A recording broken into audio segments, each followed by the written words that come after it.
Welcome to the Simple Farmhouse Life Podcast episode 3.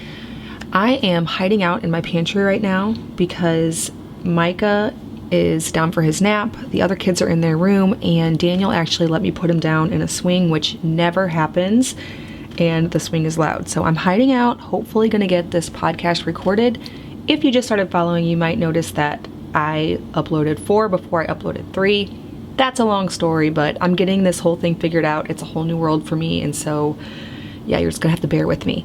So in today's episode, we are going to talk about how much money I spent on the kitchen renovation. Now here's the thing, at the moment I don't really know. I have everything written down, and I guess you're gonna hear my live reaction when I find out what we spent. My name is Lisa, mom of 6 and creator of the blog and YouTube channel Farmhouse on Boone. Join me as I share with you my love for creating a handmade home from scratch cooking and a little mom and entrepreneur life along the way. I shared with you in a recent podcast, I think it was my first episode, that I'm not really a budgeter. I've never been a budgeter. I like to think that I'm frugal by nature. I am actually very frugal by nature. And budgeting is just not in my personality type. I'm the type of person who doesn't really like details. I don't like thinking about things that I feel like I can't change anyway, as I kind of explained. And so the kitchen, I knew what I wanted. I knew that I needed it for my business to look a certain way for my videos because I make recipe videos, and just for the overall aesthetics of my blog. And I feel like we did what we had to do to get it to that point, and I'd really rather not face the numbers. But I thought it would probably be a good podcast episode. I've had a lot of people asking me about the price and what we spent on the kitchen renovation, and so I feel like it's probably time to face the numbers and see what we spent. I think part of me is just a little bit scared because whenever I got the original quote from the contractor for the kitchen, I totally balked at the price. I did not like it, and so I turned down his original offer and said that we wouldn't be moving forward. And then I spent a whole bunch of time looking for other options. I priced cabinets in different areas. I even bought some things that I thought would work instead of the cabinets that he quoted me for. So I bought like this little cabinet thing from an antique shop, and I was going to make that the sink base, and I was going to paint some of the cabinets we already had. And I just spent all this time trying to figure out how we could make it cheaper because I didn't like the original price, and I had this really big hang up in my head with spending a bunch of money on an old farmhouse. Because where we live, the market we're in, I don't really think that making this farmhouse, this beautiful dream home, is really ever going to be something you're going to get your money back on. It's not like people are going to pay that much extra because in my area, maybe a little bit less in this area, but in the area that I lived before especially, people almost just erred on the side of knocking down old farmhouses rather than fixing them up. So I kind of have this thing in my head where I know I'm not going to get the money back. And so even though I knew we needed it for the blog, and I knew that I would spend the money to get it to where it was, I knew that we had the cash, all of that, I just had this hang up about it. So I wasted a whole bunch of time pricing other things, collecting other items, dreaming up new ways of doing the kitchen entirely. I thought of a whole new plan that would involve way less money. Well, to make the long story short, I ended up circling back to that contractor, not going with his original plan because his original plan was to rip out all the walls, redo the plaster, redo everything, and we kind of didn't do all of that, but we went with the original cabinet idea, and I have a feeling that whenever I go to add this up, I'm going to realize that we spent nearly that amount anyway. So with the original plan, the differences, we, instead of ripping out this old paneling that was on the walls and replacing it with new drywall, new insulation, whole new walls, we covered it up with beadboard. That was my way of at least redeeming some of the budget, but we did end up having him put in a new window. If you saw my kitchen reveal, you saw the new window that was much larger than the old one, and that did require making that new outside wall. So he did reframe, insulate, and make that one different. It's just that we didn't go all the way around the kitchen, which honestly wouldn't have changed a whole lot. Also, with his original quote, we did not put in the cabinets for my office, which are still going to happen. So I will be spending even more than what I've told you today by the end of this podcast. So yeah, it's probably going to be at the same amount that he originally told me. And it's kind of like a told you so moment, but I just is one of those live and learn type of things. All right, so let me grab my phone here. I'm going to start looking through my expenses and then I'm going to add them up. Okay. So let me grab my ultimate list here. Okay, for the countertops, those were $3,700. I don't have exact numbers here. I just have like the ballpark, probably all within $100 for each of these things. We went with a quartz countertop. I really wanted something that looked like marble, but that wasn't for the maintenance factor. This was a non-negotiable to me. I love having that kind of surface for photos. So whenever I'm overhead shooting some of my videos and my photos, to have that white background with a little bit of gray veining is just something that I need for my business.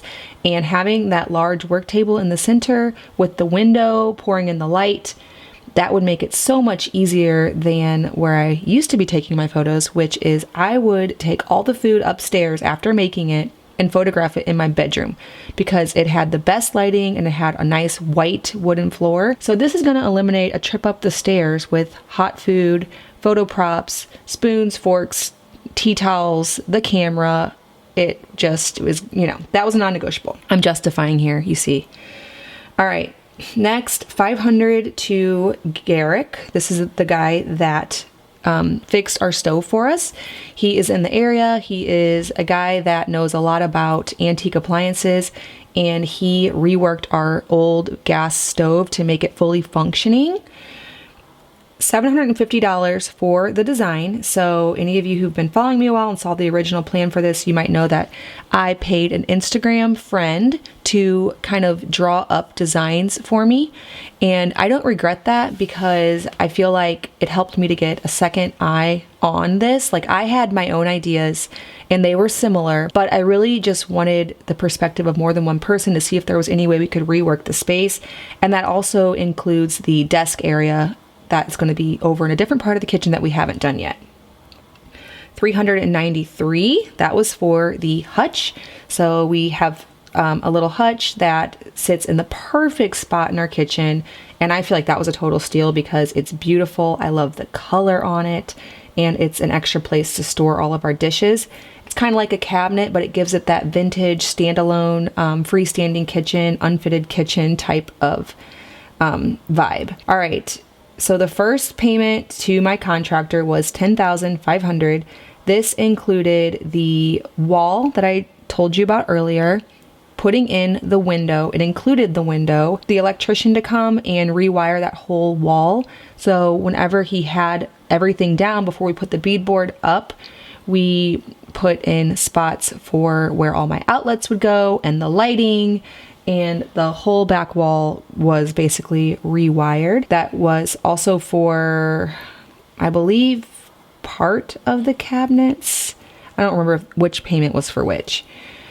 Also the island, he built the island. Now this doesn't include the countertops because the countertops is included in that earlier figure. I believe that's it for that. And then $4,200 was my second payment to him. This was the balance for all of that work plus the cabinets.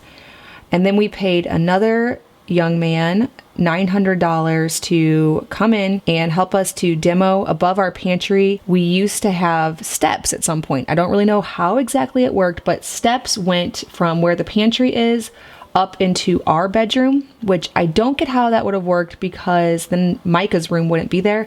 But that's definitely what happened because there was a thing in our kitchen. I don't really know how to describe it, but it was like the under part of where the stairs went up. And he demoed that, this guy, and then he also put up some beadboard.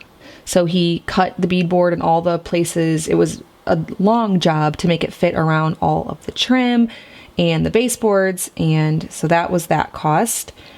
$166 what I have recorded down for beadboard. I don't remember if we ended up going and getting more, but that is what I have at the moment.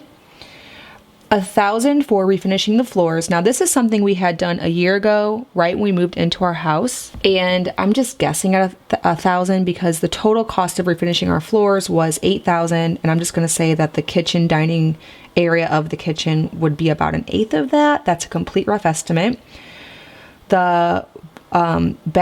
The lights on the back wall, the 2 sconces, were $200. Now the light above the island and the rug were both collaborations I did, so those did not cost me anything.